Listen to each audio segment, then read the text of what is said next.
Good morning. With the help of Hashem, we are learning Yerushalmi Trumais Pedig Vav Halacha Beis. We're learning today Daf Samach. We left off on Daf Samach Amud Aleph at the end of the top line, and let's quickly review where we are up to. We had in Halacha Beis, we had in the Mishnah, the first case, the machlokes between Rabbi Meir and the Chachamim, an employer or an innkeeper, in the cases where part of their obligation is to feed employer workers, innkeeper guests. Same, we'll just focus on the employer, not to have to repeat everything twice. So the employer's deal with the workers is whether he's paying them in addition, that part of what he's paying, sometimes all of what he's paying, is actually a meal, let's say lunch, breakfast, lunch, dinner, whatever their agreement was. And the case is that the employer, the balabas, fed the poyalim, fed the workers truma, and the workers were not non-kohanim, and they ate it not knowing that it's truma. Vadai, the kohen has to get the keren v'chomish. The question is from whom? Rabbi Meir says that the employer pays the keren to the kohen. When I say the word paying to the kohen, don't forget, the kohen never gets cash. That means that the employer has to separate chulin misukanin and give it to the worker, which then that becomes imbued with the kedusha of truma. The workers who were the ones that actually ate the truma, it's very interesting, they will be the ones giving the same owner or the one of their choice the chaimish. The workers pay the chaimish. The keren comes from the employer. And the chachamim say no. The chachamim say the ones who ate are the ones that are penalized. The workers have to give to the kohen the keren v'chaimish. However, the employer is not off scot-free. The employer was chayiv to give them a meal. What he gave them was something he was not allowed to give them, for which they're actually being penalized by giving keren v'chaimish. So what has to happen is that the employer has to pay to the workers the value, the money of the meal that they should have given them. That is what we had in the Gemara, in the Mishnah. So what we had at the end of last year was Rabbi Yochanan's explanation of what's underlying the machlokes Rabbi Meir and the Chachamim, and a very interesting machlokes, whether in the case where an employer agrees to feed his workers, is that really a financial obligation, which would mean that he could get away by simply giving them cash for the workers having to go to buy, to prepare, to arrange their meal? Or when such an agreement is made, obviously, if there's some gray area, if anything is really explicit, then you have to follow the agreement. But if there's this general agreement that we're giving you lunch, let's just say, that Rabbi Meir is the one that holds that the employer has to actually give them the meal. Now, why is that important? So we made this explanation. We shared an explanation really of Rav Chaim Kanievsky, and we're going to go through his beer in the Gemara today as well. In contrast, if we'll have time, and I think we'll have time, to the Pnei Moshe that has a very different understanding in the sugya. But let me just repeat what we learned in the last class. Just like if a person, God forbid, sells a stolen article. So Reuven sold this to Shimon, but this did not belong to Reuven. I'm holding on to my coffee cup, which in that case, the owner takes back what's his. Shimon goes to Reuven and he tells him, I paid you for a coffee cup. What you gave me was not even yours to sell me. The halacha there, L'Kula Alma, is that Reuven doesn't get away by giving Shimon his money back. No. Shimon I'm not asking cash for cash. I bought a coffee mug. So Reuven is chayiv to actually give him a new coffee mug. That is the halacha. Similarly over here, according to Rabbi Meir, that holds that the employer, when agreed to pay to give the workers a meal, he actually has to give them the food. Now that in the case of our Mishnah, the employer gave them something that did not belong to the owner, to the balabas. It belonged to the kohen. So the owner has to give food. Really, if you would go all the way, okay, so then he has to give it to the workers. That we don't say. Why don't we say that? Because since the workers are chayiv to give food to the kohen, so the Rameir holds, since the owner has to compensate with food, he might as well, on behalf of the workers, give that food to the kohen, which is gavaldik. But what does the employer have to give the workers? The meal, the keren, which is why Rabbi Meir holds the keren, food, keren, he has to give to the kohen. The choimish has to come from the workers. That's how we explained Rabbi Meir. That's how Rab Chaim Kanievsky explains Rabbi Yechanan's explanation in Rabbi Meir, because there are many different approaches here. And then the Chachamim, that was the top line of Daf Samach, they hold that no, that unless clear that they're giving them food, when you have this general agreement, the owner, the employer, only has to give them money. So really there is a financial obligation. If there's only a financial obligation, then the logic will be the workers who ate the truma have to follow what it says in the Chumash, that whoever eats kodesh bishgaga has to pay to the kohen the keren v'choimish.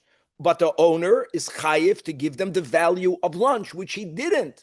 So that's why the Chachamim hold that the owner, the employer, is going to have to give workers the value of the keren. This is where we are up to. This is how we explained the Mishnah Leshitas Rabbi Yechanan, and it was important for us to repeat it, even though it's always good to make a review, to make a chazara, because some of this will be needed to understand the consequence, the subsequent conversation, which will be, we're going to have two other ways, very interesting, different ways of understanding the machloikis between Rabbi Meir and the Chachamim. The first will be from Reish Lakish, which actually will flow off the conversation that we just had. And then there's going to be a whole new approach. And the conclusion of the second explanation of the Mishnah will touch upon something that's much broader than our topic. I'm just gonna share the words in the Yerushalmi that tevalim, which means tevel in the plural, in the context of what we are learning here, doesn't only refer to tevel, but it means to any non-kosher food. Nafshay shal adam chasa mehen. Chasa ches sof. Hey, I don't know if this is the Holy Tongue or whether this is the Yerushalmi Aramaic. It means disgusted or appalled. Eran, is it chata in Hebrew? I don't know. Maybe it's Aramaic, which is very important, which means when I eat food, aside of what's happening biologically, right, that the person needs nutrients with the presumption that there's still nutrients in our food, so the food gives you, it's amazing you. It gives you what your body needs. When a person, even after eating, becomes aware, someone who understands that as a Jew, to be connected to Hashem, part of that is to eat kosher or not to eat non-kosher. When a person discovers in the past that I ate, God forbid, b'shoigeg, non-kosher food, they become so appalled that their body doesn't get any benefit from that food. I have a good story to share with my father about this. I have that very strongly imprinted. But we'll learn the Gemara. And that's going to be very consequential. This is already going to touch upon a bigger topic. What happens if someone sells to the other, not knowing, non-kosher food? Do they have to, and they paid for it. Now that they discovered the food was not kosher, do they get their money back? It has to do with this question. Whether they ate it, b'shoigeg, whether if they benefited from it, then maybe we're going to see that if the Isra is only midrabanan, they have to pay, they don't get their money back. That's the way we pass. And we'll go through this when we learn the sugi. This is a very important topic. After we finish that part, we're going to go back to the next case in the Mishnah. It's not the next, it's the next case that the Gemara wants to focus upon. I'll just give a quick intro right now. The Mishnah was giving you scenarios where on one hand, you can steal truma and then eat it and have to pay 2 kerens, 2 keranim. I'll say it in Yiddish, 2 kerens and 1 chaimish. Or then the Mishnah gave a case that we also learned before, the Gemara quoted that case already prior, that if a kohen was magdish, consecrated his truma, his truma, so now it's truma and hegdish, and someone eats it b'shoigeg, we learned the Mishnah that person has to pay keren and 2 chaimish. That means you pay back to the hegdish keren v'chaimish, which is the rule of me'ilah, and you have to pay to the kohen of your choice, chaimish, always to the kohen of your choice, according to our Mishnah, the chaimish. That's the way we learned the Mishnah, and we didn't say it wrong. We said it right. What we're going to learn today is that Rabbi Yanai has a whole different understanding in that Mishnah. As we'll see when we learn the Gemara. We'll leave that for the Gemara. Okay, the last line, the last word in the top line. dedicating this cash l'refuah shalema, this shir l'refuah shalema to Levi Halevi ben Leah. May you continue to have a refuah, and it should be a refuah shalema. Amen. Okay, so having reviewed this machloikes Rameir and the Chachamim, let me word the Gemara the following. Reish Lakish will hold that both Rabbi Meir and the Chachamim agree, this is important, that an employer is generally obligated to provide his workers with actually food, not with money. However, what type of food, my friends, let me say this by heart, Aviv, is an employer chayiv to give his workers? Any kosher food. He doesn't have to give them what we are calling chulin misukanim. Do you know what an employer would be allowed to feed his workers? If the employer found hefker food, if that would have been the case, he would also be allowed to give them that food. Why am I mentioning that? Because one of the dinim that we just learned in the previous Mishnah is that the penalty of keren v'choimish, whatever the limud is, doesn't apply to leket, shikha, peya, to hefker. It doesn't apply. I mean, you can't use the hefker produce. That's right. As your payment. You cannot use it as your payment. It had to be food that potentially in its past could have actually become the truma. Now, we'll see why that's consequential. Okay, so here says the Gemara, Reb Shimon, and again, this is important, the way we're learning it, that they're brother-in-laws, and they always converse with each other, they argue with each other, they agree with each other. So he's picking it up. I get it. There is this machlokes. Whether the Iker Su'uda is meal, food, the Iker Su'uda is money. I'm going to tell you that both hold the Iker Su'uda is food. And after last class, we have enough time just to mention that this actually creates a problem. I know my father of blessed memory, he had a factory in Brazil, and there had a lot of workers. And what do you do, B'chlal, to feed them? And what do you do on Pesach? The solution was that he made it very clear to them, even though the norm there, workers got paid then very little. But together with the money, they got the benefits. They used to get a box of foods that last, like a big bag of rice and a big bag of flour. This is very common in poor countries. Cesta basica. Together with that, he would give them lunch. And for the night workers, he would give them their lunch. They ate in the middle of the night. But his agreement was always with them. He's giving them money. And they make all their arrangements on their own. And that resolves all the issues that you can run into. Buying treif, using treif, feeding them. He didn't do it. He gave them money. They would tell him how much per person the meal costed, and that's what he would give them money. But that is, even according to our machlokes, whenever an employer and an employer come to a certain specific agreement, the din of the mamoina doesn't have to follow the din Torah, because that was their agreement. This machlokes is if they were never clear enough to define, is the obligation money or is the obligation food? And we're going to go that Reish Lakish holds, that everyone holds, that you have to give them food. Elamai tefela b'neiim. Now tefela is an unusual word. Tafel normally means secondary, subsidiary. So he brings the marafulda tefela from the word to be metapel, to who has to have the headache of who has the work of now going to get chulin misukanim to give it to the kohen. And achanami, so that's clearly the machlokes. So Rabbi Meir is the one that says that at least when it comes to the keren, tefela is on the balabais. He doesn't explain why. And the Rabbanan say no, that the tefela is leproyalim. In other words, let me say like this. What was that? Reish Lakish is, so it's very difficult to understand this Gemara.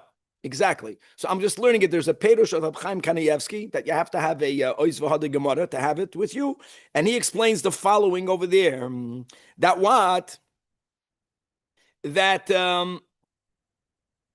Since the worker, even though he has to give them food, what was the whole beard of Rabbi Yechanan?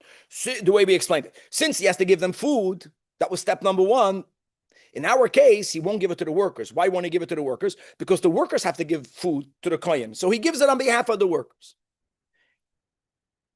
this is abgeschlagen. I know Iker Chasim and Asefer with, yeah, he has to give food, but he doesn't have to give them a type of food that will be good to pay back the keren v'chaimish, like we just mentioned. You have to pay back the keren v'chaimish from chulin misukanim. You cannot pay it back from hefker. The owner is chayv to give them food. If he wants, he can give them hefker. If he wants, he can give them leket shikhopeya. If it's not stolen. If he wants, he bought it from an ani. So it's not like the case of Geneva. So the moment there is an obligation to pay back chulin misukanim, everyone agrees to that. The one who ate, the chiyuv begins with the ones who ate it, the workers. The whole chap of Rabbi Yechanan is since the owner has to give them food anyways, and they have to give food, give it straight to the owner. He said it doesn't work. He just didn't say it. Now, since the Reish Lakish did not explain what is he adding to what you learned in the Mishnah, so Rabbi Bo is explaining it. That like we mentioned, generally the rule will be that what shu chayiv lahamid loy mikroy, which is why we begin with the concept that yes, the employer has to replace the actual food. Aber was, since the type of food that the workers have to give are more limited than the type of food that the employer has to give to his workers, that's where you can see there's a place to have a machlokes, in which Rav Meir says, so what? So it's more limited, but give the food. And the Chachamim can say, no, you can't be mechayiv the balabas to designate a type of food that mitzad his obligation, he doesn't have those limitations. You can't impose it on him. So you see that there's a makim to have a machlokes. Just clarifying, all these different cases or opinions, there's no real monetary difference. Just who has that. That's so important what the Gabbai is saying, and that will be the whole chiddush of the next statement, which will be a big machlokes how to learn it. In other words, what we're seeing clearly, both between Rabbi Yechanan and Reish Lakish, the argument has nothing to do with, is anyone going to be losing money here? That the workers are going to go out of pocket or chaimish, a given. It's almost like who has to go through the headache. That's what it sounds like up until now. But let's just keep on reading inside. Now, look at Rab Shimon ben Lakish, Nicha, that what? That they both Rav Meir and the Chachamim, they have the same shita. That yes, the worker, the employer has to give the worker food. And because of the nuance, as we explained it, if that will be the pshat, the type of food that the employer has to give can be any food. Type of food you have to give for keren has some limitations. It cannot be from hefker, it cannot be from like a chikhopeya. So there's a makom to have a machlekes. We understand both sides. But according to Rabbi Yechanan, that Rabbi Yechanan says that the ikir su'udasoi beineyen. In other words, that according to Rabbi Yechanan, only Rabbi Meir is the one that's going to hold that the chiyuv on the owner is to give the food. And nevertheless, va'at omrat hachen, can you still, Rabbi Bohu, say the words that feila beineyon, the task, the obligation of the schwitzing, of getting the food, how would you say, Rabbi Bohu, can you say your statement also explaining Rabbi Yechanan? The statement that Rabbi Bo made b'shem Rab Shimon ben Lakish goes according to both. That everyone agrees that if I sold you this coffee mug and it turns out it was not mine, so the owner gets it from you, from the buyer, I have to give you a mug. This actually, L'Reish Lakish, is a truth according to both. We are wondering, is that a truth according to Rabbi Yechanan to both? No, says the Gemara. Exactly, Rabbi Yechanan is the one that is saying that only the Rav Meir holds that lama zed doimer lemoicher chayfetz lechaveri v'nimsa she'ena shaloi shu chayv lahamid loy mikroy. That's the whole word, because that was what Rabbi Yechanan was saying, that according to the Rabbanan, no, there will be no such obligation. You can't compare one case to the other.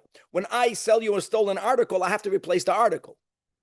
So anachanami, ki Rav Meir is amar. This statement will only go according to Rav Meir.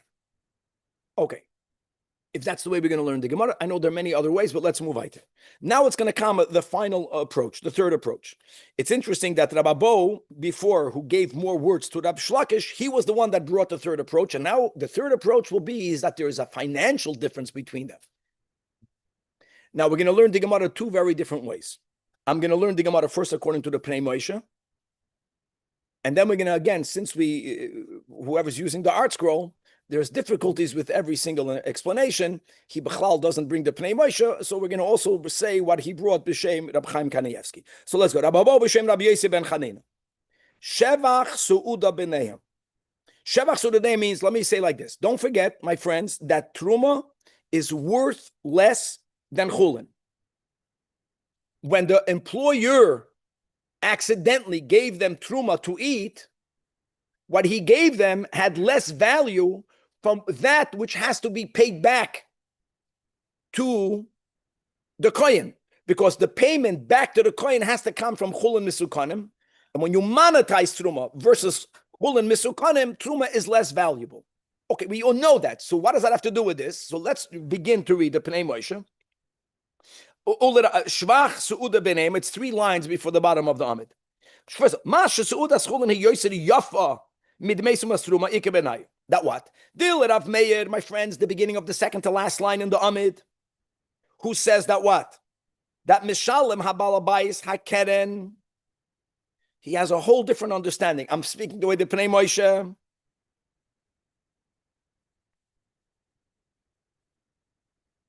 Until now, we read the words in the Mishnah, understanding that Rav Meir is saying that the employer has to pay to the kohen, he has to pay them. We were learning pshat, the chulin misukanim, that become imbued with truma. So it says the Pnei Moshe, no. Rav Meir is saying the workers are the ones who are penalized. They ate it. The one who ate it is chayiv to replace the truma with chulin misukanim and keren v'chaimish. No, they don't only get penalized by having to add a chaimish. They get penalized that what they ate was only worth $5, and they have to pay back with something that's worth $6, even the keren. So the Pnei Moshe understands that Rabbi Yosef ben Rabbi Chanina is saying that Rav Meir is saying not that the employer gives the balabas chulin misukanim keren. No, he pays them demei truma. Quite amazing. In other words, he does not give them chulin misukanim. Who pays who? The words in the Mishnah is, Rav Meir says, the employer pays the kohen. I'm going to read the words of the Mishnah. Whoever can go back over there. That he pays the keren. Let's get the words in the Mishnah of Rav Meir. Hu mishalem es hakeren. Says the Pnei Moshe in this third understanding, he pays the owner the mei truma. Isn't that amazing? You know what that means? That means that in such a case, Rav Meir is mechadesh that the kohen is going to end up losing. Losing. Because according to the Rabbanon say that the workers, the eaters, they have to give back to the kohen chulin misukanim, which become later imbued. Chulin misukanim, food, and then when the Mishnah says, according to the Chachamim, that the employer replaces to them the money for who mishalem lohem the mei seudasan. Now, what did the employer have to feed them? Was not allowed to feed them truma. What was he chayiv to feed them? Chulin. So he gives them the value of chulin. In other words, according to the Rabbanon, it's a wash, and the employer will be the one who will go more money out of pocket. According to Rabbi Meir, the employer will actually go less money out of pocket. Why don't you understand why? According to the Chachamim, the worker pays the chulin, and then the owner pays them the chulin. So according to the Chachamim, that's clear. So it's a wash. A wash. No extra, what do you call it? And Well, the workers, Nebach, B'Shogeg, they go out of pocket of Chaimish, according to everyone. okay, that's good. According to Rabbi Meir, the workers don't have to give anything back to the Kohen for the Keren. The Keren, in this case, who has to resolve the Keren? The employer. The employer is not being penalized, the Keren of the Chaimish. He did not eat it. So this will be a very unusual case where he will give them the Mei Truma. Them being the Kohen. The Kohen. Which means, according to Rabbi Meir, the owner will get away with a lesser financial penalty. The way Pnei Moshe is understanding Pshat. Rab Chaim Kanievsky understands something very different. The way we learned the Mishnah. According to Rav Meir, the owner has to give Chulin Misukanin. Chulin Misukanin. What did the owner give the workers? He gave them Truma. Was he allowed to give them Truma? No. He was chayv to give them a meal of Chulin, which is worth $6. He gave them the worth of $5. You know what the owners have to do now? Oh, very good. That's the word. The owners don't give, according to the Rabbanan, according to Rab Chaim, the owners don't compensate the workers with all of the money. I gave you food. Your only time against me is that I had to give you $6. I gave you $5, so they have to give them $1. That's the way Reb Chaim understands Pshat in Av Meir. According to Rabbanan, everyone says the same thing. The owners pay back, the workers pay back. Yeah. Rabbi, it's actually $1.25. And the others is B'shitas Rav Meir. B'shitas Chachamim, it's clear. The ones who ate. It's actually $1.25, Rabbi. Thank you. But 1 second. No, I take back what I said. The Rab Chaim says that according to the Chachamim, when the Mishnah says that the employer has to compensate the workers, it doesn't mean he pays them back for the chulin that they went out of pocket. Saying the Chachamim. Let me go with the Chachamim. The Chachamim say, according to Rab Chaim Kanievsky, that after the workers give Keren v'choimish to the Kohen, you know what the owner has to give to the workers? The difference between the Mei Truma and the Mei Chulin. That's how he understands Pshat in the word Shevach Seuda B'neiim.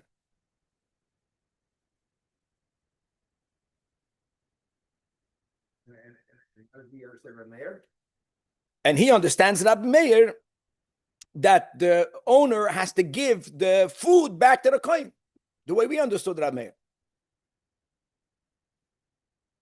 So it's a big difference for the work. According to Rav Meir, he has to give Chulin Misukanin. When he has to give back the Keren, he has to give Chulin Misukanin. According to Rabbi Meir, he only has to give the workers the difference between the Mei Truma and the Mei Chulin. That's right. That's what Rab Chaim says. Shevach Suda B'neiim. So, for example, Daf Samach Amid Beis, that b'shepasaki moim lahachilin duf shnei chulin. He's just giving you an example. He wants to make it clear. We're learning this way the whole time, that the type of food that he's giving the workers is the food that he gave the workers. The only difference is that if that food is chulin, it's worth more, and if that same food is truma, it's worth less. So if they actually made up what type of lunch he should give them, and he's going to give them dufshanim. Dufshanim is a certain pastry fried in honey. That was what they're going to eat for lunch. And he gave them dufshanei truma. So again, we already spoke out. According to the Pnei Moshe, according to Rabbi Meir, what does he have to give to the Kohen? The Mei Truma, because he gave them the Mei Truma. V'zeu. And according to the Chachamim, the workers have to give the Mei Chulin of Dufshanei Chulin, which becomes Truma. And the owners have to compensate them.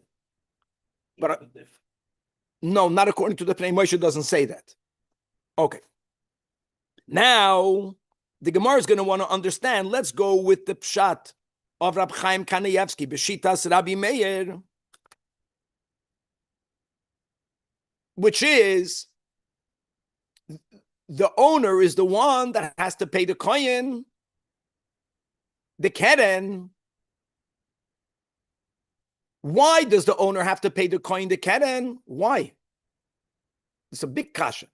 The owner didn't need it because he owes it to the workers. Why does he owe it to the workers? He gave the workers food. V'loi kfar achlu. He says, in other words, bishleima. Let's go back to both Rabbi Yechanan and Eish Lakish, according to Rabbi Meir. Like by sale, if I sell you an article that was not mine, and the owner takes his article, I have to give you back the same type of article. If that would be the approach, that will be the answer according to Rav Meir. That the reason why the owners have to go out of pocket, whichever way it's going to work, directly to the client, is because prior to that, since the chayv to give food, that was the emphasis, not money. The food that he gave was not his. And they're going to have to, they're paying for it. So he has to replace it for them. But if you're not looking at that side, why can't the employer say, what do you want from me? I undertook to give you food. I know I shouldn't have given you truma. I know that. I didn't know it was truma. I gave you food. I followed through with my obligation. Did he not feed them? The fact that they are chayiv to pay keren v'choimish because they ate truma b'shoigig, like we kept on learning last week, that's not only a financial issue. That's a isser v'heter. When a person eats truma b'shoigig, to get a kapara, they have to separate keren v'choimish. That's a separate thing. Why can't the owner say, I gave you, I followed through with my obligation? If you take out this nuance of he has to give them food, and he gave them food that was not his, that would answer the question. But this Rabbi Yosef and Rabbi Chanina is not going with that. So why are they chayiv to pay anything? For this, the Gemara answers, command the Amar, it must be that we follow the approach that tevalim, which is tevel b'lashon nabin, which means non-kosher food, nafshei shel adam chasa mehem, a person is appalled even post-eating when they find out that what they ate was treif, and therefore they have no hana'ah from that which they ate. So it turns out now that we discovered that the food was not kosher, he did not give them any food. Because the purpose of giving food is for people to get nourishment. They were not nourished from it. This is a very big statement. Now I want to tell you like this. In Shulchan Aruch, the halacha is, just to know the halacha, and it happens tragically every now and then, that sometimes food is being sold as kosher when it's not. In the best case scenario, when everyone is a shoygig, sometimes, God forbid, the butcher or the seller, right, couldn't be oimid ben asoyin and he sold treif. We had this in LA. Probably every big city has this tragically in the past. It should never happen again. So now what is the obligation? What's the chiyuv? According to everyone, if the buyer still has the food, for sure they give back the treif of food and they get their money back. The question is, what happens if the buyer already ate it up? Now what do you do? So the halach in Shulchan Aruch is that if the food was asur midoraisa, even though the buyer ate it, the owner, the seller, is chayiv to give them the money back. If that which they sold was only asur rabbinically, again, if the food is there, you get your money back. We keep rabbinic law. But if the person already ate it, then it says in Shulchan Aruch that he cannot get their money back. Why? Because of this logic. Because you bought meat, you ate the meat. You had hana from it. In Psak, we don't say tfalim nafshei shel adam chasa mehem across the board. Just to know, in halacha, we differentiate between an isur d'oraisa and an isur d'rabbanan. And the question is, why? Why is it that by an isur d'rabbanan you don't get your money back? So in yeshiva, everyone is familiar. I'm saying many people are familiar with the Nesivis, who says, which is something that the Alter Rebbe clearly disagrees with, that isurei d'oraisa are an isur cheftzim. Which means the article itself, that's the chazer, is not food for a Jew. It's something that is despicable. So therefore, you sold food, you didn't give food. He says that Isurei D'Rabbanan have to be viewed as an Isur Gavra. The food itself is not a problematic. The Chachamim told you you cannot eat it as a fence for whatever the reason, but it's on you. But since the food intrinsically is food, if you already ate it, you have to pay for it. So explains the Nesivos. The Alter Rebbe, whoever learns Tanya, in the beginning of Perich Ches, when he's explaining Pasha, the words asur, that it's trapped, mutar, it's not trapped. And he writes befedish that even Isuri de Rabbanan, once the Chachamim said something may not be eaten, they downgraded the energy that's creating it from klipas noiga to shalosh klipas hatameus. He writes it clearly. In other words, Isuri, and he writes in Afilu Isuri de Rabbanan, he says what Chazal say many times, that shechamudim divrei seifra yoser me divrei Torah. Sometimes you say chavivin. Here the point is he's trying to tell you how chamur it is. So he clearly disagrees with the Nesivos. According to this Yerushalmi, that tfalim nafshei shel adam chasam hammer across the board. By the way, we already had this many times.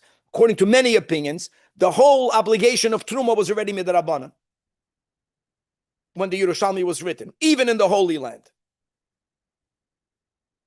Even though Kedusha Sheniya during the second Beis HaMikdash was there, but we learned many times already. I think it sounds like that generally we followed the approach that once the Beis HaMikdash was destroyed, according to the Yerushalmi, there was no more obligation, even in the Holy Land, to be mafresh truma midoid. I said it's all truma midrabanan, and if it's only truma midrabanan, we're still saying this logic. It doesn't jive with how we paskin. No, it's maybe according to the Shulchan Aruch in the case of the Mishnah by truma derabanan, the balabas will say, "I don't have to give you anything.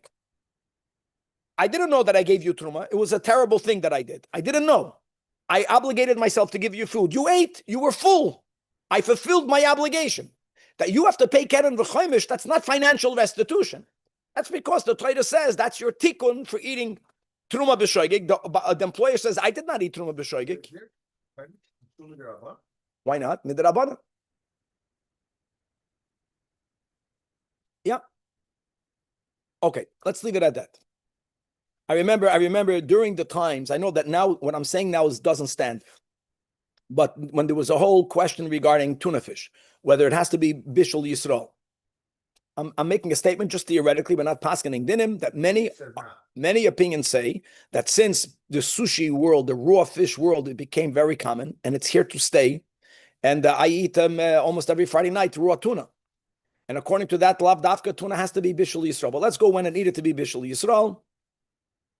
And you always know there was always issues with this. Did you get it? Is it considered bishul? Is it not bishul? Is it not bishul? Same thing in Brazil. I remember with the sardines. My father, for whatever reason, once he took it aside, he was always the big hanoi that those sardines. I got it from him. Worse than chazer. Okay, and we were in Brazil. I felt so bad for him. I think I was 10, and we were in the country over there, and the Hasidish. We went to a minyan where you had a lot of Hasidish people, so they had shalashidis. And they served him that sardines, b'shoigig. And when he discovered that those sardines he vomited out. It just came out of him. So good. Because he assumed that it was bishul akum? When he ate it, he thought it's kosher. Because he already said with those that you can't eat this. And he said that chamurim divrei soifrim. After fighting for a year about it, he ate it. And it just came out of his body. That the tvalim doesn't want it. Your mamish, you don't want it. Yeah, but I wonder if you could actually make that not to be that. If the guy vomited. I don't think so. I don't think so. It's that you see the person is appalled with it. Okay, weiter. How do we make all of this? Then in other words, the Alter Rebbe's fact, and the Alter Rebbe knows this, that Nisur de Rabbanan is just as prohibited. Al Pi Kabbalah, all of the Rabbanans, they come from a higher level than Isurei Torah. How many Maimarim the Alter Rebbe writes this in Torah or Likutei Torah? It's much worse. And to some level, a minute comes even from a higher place. Practically, we don't pass it out. There's always no more stringent with rices than Rabbanan. When Chazal say Chamurim Divrei Soifra, there's consequences from Chamurim. There are certain times that we're more machmir, that we are dafka more machmir. The logic, the Talmudic logic is that by Yisurei Torah, people don't want to be over Isur Derai, so you don't have to make that many fences. By Yisurei Derabanan, we say a lot more loy plug by Yisurei Derabanan than we say by Yisurei Derais. It's not so true. Depends how. You're right. By Yisafik, it's different. Okay, next case in the Mishnah, and we're going to have a new way of understanding it. So the Mishnah said that if you ganvid trumas hekdesh, that means a coin was magdash's truma, someone ate it b'shoigig, so there's a me'ila aspect, there is a truma aspect. This is predicated on the fact that even though you can say it's truma, it's not only truma, it's also hegdish. So the person who ate it is chayv to pay only one keren. And the way we learned aviv, to whom does he pay the keren? For sure not to a kohen. Why not? Because it didn't belong to the kohen. he pays the keren v'chaimish. We're not even going about the korban hashama ilois. That's also there, but we're not looking at the korban. You pay the keren v'chaimish, and you pay another chaimish to a kohen of your choice. Says Rabbi Yana, you didn't understand the Mishnah. I disagree with this. That really the Mishnah is litzudadim he masnisa. That the Mishnah litzudadim, the Pnei Moshe says in middle, that hadik tani begun of trumas hegdish mishalem chulei ulami mishalem. It's not one case where you pay one keren and two chaimishes. It's two possibilities. Either you're going to pay the chaimish to the meila to the holy temple, or you're going to pay the chaimish to a kohen umafarish lo de litzudadim he. The lepa'amim mishalem lehegdish ulepa'amim lahakoyhanim shel hashevet according to your choice. And now let's chazer something. When you hear it, you're going to say aha, and that is. What's mechayev meila? What's mechayev meila? We just learned this in Rambam not long ago. Is not a kizayis. B'chlal not. Meila is even if you don't eat. Meila is not connected to eating. Meila is that you had hana'ah inadvertently from that which belongs to the holy temple. And how much value? There it goes by the value. That what is mechayev? The penalty for meila, of course, you can't be meila, right? But when am I chayiv? Whatever meila is machayiv me when you eat the amount of aviv of a pruta, and b'chlal by meila. Remember that Rambam categorizes it. There are certain things the loy chal yakardna like gold. It's not you don't even devalue it. It's about how much would you pay to get that hana. Other things that it has to be devalued, but it's all about a pruta. When it comes to meila, it's a pruta. Is the mechayev. When it comes to isurei achila, right, that a non-kohen that was oichel kodesh bishgaga, oichel is kazayis. Now you can have a scenario where what was eaten was not a kazayis, but it's worth a pruta. You can have a scenario that you ate something that in the amount of a kazayis and it's not even worth a pruta. It can go both ways. And that's what Rabbi Yanai says the Mishnah is speaking about. That if yesh boy kizayis, that in the case where the oichel, that which used to be truma, and in addition now it became hegdish, and now b'shoigig someone ate it, if it had the amount of a kizayis, which is the issue mitzat truma, the ein boy shava pruta, so you only pay one keren v'chaimish. And what do you do? Mishalem lashevet. Now, I want to tell you something. It's going to blow your mind. To whom do you pay the keren aviv? If I ate something that's not worth a pruta, you can't tell me to pay the keren to the Beis Hamikdash. Why? Because meila, the penalty for meila, which is to be mishalem keren v'chaimish on a korban hasham meila, is only if you ate a pruta. If I didn't eat a pruta, very clear, you're mishalem lashevet. You know what? Both the keren and the chaimish. Never, Rabbi Yanai says. Hold on the Mishnah. And on the other hand, if the yesh boy shava pruta, in that case, ve'ein boy kizayis, which means mitzad, the issue of oichel truma, there's no obligation. The problem is you ate a kizayis, then you're mishalem l'shevet. What again? The keren v'choimish goes to the hegdish and nothing to the kohen. Now, what were to happen in how we learned the Mishnah? How did we learn the Mishnah? Yesh boy kizayis ve'yesh boy shava pruta. Let me just read it inside. Rabbi Yanai is saying you don't pay a keren and two chaimishes. Okay, so what do you do and to whom do you do it? Now we have a machlekes. Shimon Barva, which is perhaps Bar Abba, in the name of Rabbi Yochanan, amazing, says that you pay mishalem lekodesh, mishalem lekodesh. In other words, not only do you pay the keren l'kodesh, it's a given. Why do you pay the keren l'kodesh? Because you ate a shava pruta. But since you are paying the keren to the Beis Hamikdash, you got to pay the chaimish to the Beis Hamikdash, even though there is a obligation of paying a chaimish for eating truma. Rabbi Yanai says you never pay two chaimishim. Rabbi Yochanan Amar, how ironic. So he's quoting Rabbi Yochanan. It's like Hasidim. They said the Rebbe gesagt. Then they asked the Rebbe, what did you say? The Rebbe says different, but the Hasidim still say that the Rebbe gesagt. So Rabbi Yochanan says, no, mishalem lashevet. Now, I want to tell you, Rabbi Yochanan holds that even though the keren is given to the gizbar, the keren is given to Hegdish, the chaimish goes to the kohen, and that doesn't bother us because we already learned in general, according to our Mishnah, that anyone who eats truma, forget about hegdish, the obligation of keren v'chaimish doesn't mean to the same kohen. If I ate a kohen's truma, I have to pay to that owner the keren, the chaimish I can give to whoever I want. No, the chaimish doesn't have to follow the keren. And Amar Rab Ze'eda, what's the base of Rabbi Yanai? Oh, it's late. That Gzeres HaKosavu, that what? Ve'ish ki yoichal kodesh bishgaga, that Lamokim shakeren mahalech shom hachoimish mahalech. In other words, look inside Rab Ze'eda, 3 lines in the bottom in the Marafulda. This is important. Rab Ze'eda like Paligamas Nisan. Even though the Mishnah says that you don't have to give the chaimish to where you gave the keren. No one is arguing with that. But that's only in a normal case. When I ate the hegdish that belong, when I ate truma that belongs to a kohen. But whenever there is a case where there is both tzad kahuna and a tzad hegdish, so he understands from the pasuk v'ish k'yerchal kodesh bishgaga, and the Marafulda says that the limud is really coming from the end of the pasuk where it says v'chamishisoy yosev olav. On top of it, makes sense. With the keren, add the chaimish, mashma to the same person. What was that? What if it was a kazayas and not a pruta? So when you have a kazayas and not a pruta, that means you're not chayiv anything to the hegdish. You give everything you give to the kohen. Very good.